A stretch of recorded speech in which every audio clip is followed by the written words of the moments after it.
खुद को हमेशा चुनौती देते रहें और मुसीबत के लिए तैयार रहें। अक्सर कंफर्ट जोन में जाने के बाद उससे बाहर आ जाना मुश्किल होता है। ऐसे में चुनौतियां आने पर उसका सामना कर पाना आसान नहीं होता। इसीलिए कभी भी कंफर्ट जोन में जाकर खुश न हो जाएं। खुद को हमेशा चुनौती देते रहें और मुसीबत के लिए तैयार रहें। जब तक आप चुनौती का सामना करते रहेंगे, आगे बढ़ते रहेंगे।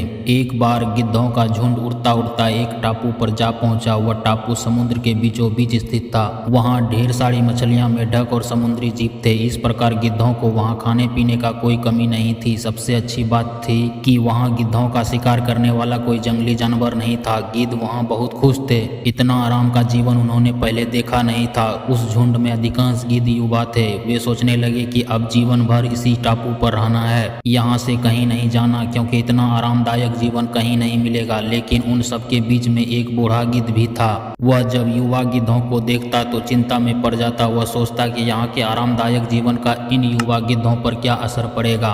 क्या ये वास्तविक जीवन का अर्थ समझ पाएंगे। यहाँ इनके सामने किसी प्रकार की चुनौती नहीं है। ऐसे में जब कभी मुसीबत इनके सामने आ गई तो ये कैसे उसका मुकाबला करेंगे। बहुत सोचने के बाद एक दिन बूढ़े गिद्ध ने सभी गिद्धों को सभा बुलाई। अपनी चिंता जताते हुए वह सबसे बोला, इस टापू में रहते हुए हमें बहुत दिन हो गए हैं। मेरे विचार से अब हमें वापस उसी जंगल में चलना चाहिए जहां से हम आए हैं। यहाँ हम बिना चुनौती का जीवन जी रहे हैं। ऐसे हम कभी भी मुसीबत के लिए तैयार नहीं हो पाएंगे। युवा गिद्धों ने उसकी बात सुनकर भी अनसुनी कर दी। उन्होंने लगा कि बढ़ती उम्र के असर से बूढ़ा गिद्ध सठिया गया है, इसीलिए ऐसी बेकार की बात कर रहा है। उन्होंने टापू की आराम की जिंदगी छोड़कर जाने से मना कर दिया। बूढ़े गिद्ध ने उन्हें समझाने की कोशिश की। तुम सब ध्यान दे रहे हो कि आराम की आदी हो जाने के कारण तुम लोग उड़ना तक भूल चुके हो। ऐसे में मुसीबत आई तो क्या करोगे। मेरे बात मानो, मेरे साथ चलो। लेकिन किसी ने बूढ़े गिद्ध की बात नहीं मानी।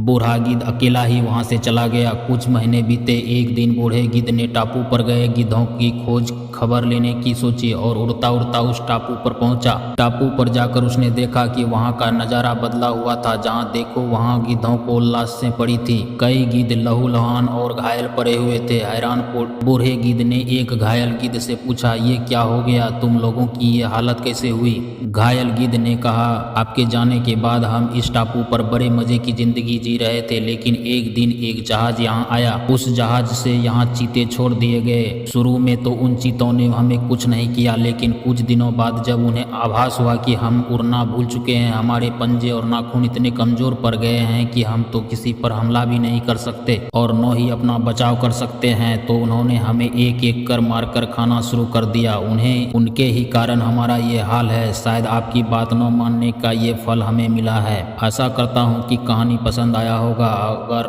कहानी पसंद आया हो दोस्तों तो लाइक, सब्सक्राइब एंड शेयर जरूर करें। कहानी सुनने के लिए बहुत बहुत धन्यवाद।